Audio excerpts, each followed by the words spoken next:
Bienvenue à notre culte des enfants. Notre méditation d'aujourd'hui a pour titre Un musicien hors pair. Ce matin, j'ai 3 questions à vous poser. Question numéro 1. Qu'est-ce qu'un instrument? C'est un objet qui produit un son, mais attention, qui peut être contrôlé par une personne, en l'occurrence un musicien. Question numéro 2. Quelles sont les 3 familles d'instruments de musique qui existent? Effectivement, il existe les cordes, par exemple le violon, la guitare, le piano. Il existe aussi les instruments à vent, flûte, saxophone, trompette, et les percussions, xylophone, tambour, maracas. Question numéro 3. Quel est ton instrument préféré? Le piano, le saxophone, la guitare. Tu ne le sais peut-être pas, mais souvent, au temps de la Bible, un musicien accompagnait les hommes en guerre. D'ailleurs, lors de la célèbre prise de la ville de Jéricho, les trompettistes étaient les sacrificateurs.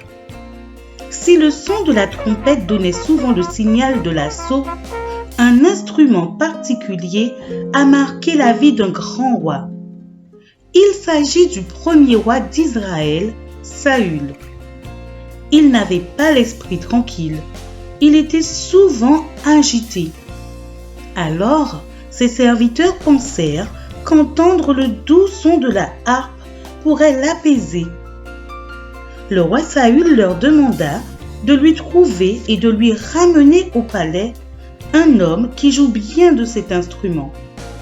Il se trouve qu'il y avait un adolescent de 17 ans, fils d'un homme appelé Isaïe, qui en jouait. D'ailleurs, il avait plusieurs cordes à son harpe, car les serviteurs ajoutèrent qu'il était fort, vaillant, un vrai guerrier, il parlait bien et il était très beau. Il s'agissait de David. Oui, c'était un excellent joueur de harpe. Chaque fois qu'il exerçait de son art en présence du roi Saül, celui-ci se sentait beaucoup mieux. La Bible raconte que David ne s'est pas contenté de jouer pour apaiser le roi Saül.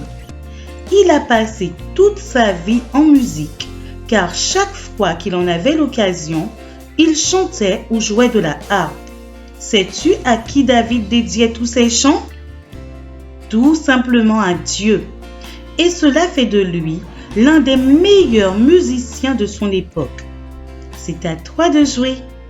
Tout comme David, Dieu peut être en toi et faire grandir en toi l'âme de musicien.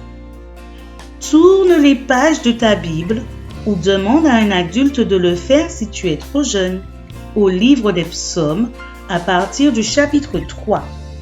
Tu découvriras que David aimait clamer au son de la musique. Essaie alors de créer en faisant de même. Seigneur, merci pour les talents que tu donnes aux musiciens pour qu'ils soient toujours à ton service.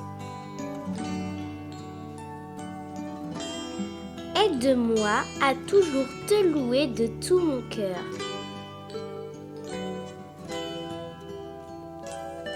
Au nom de Jésus, Amen.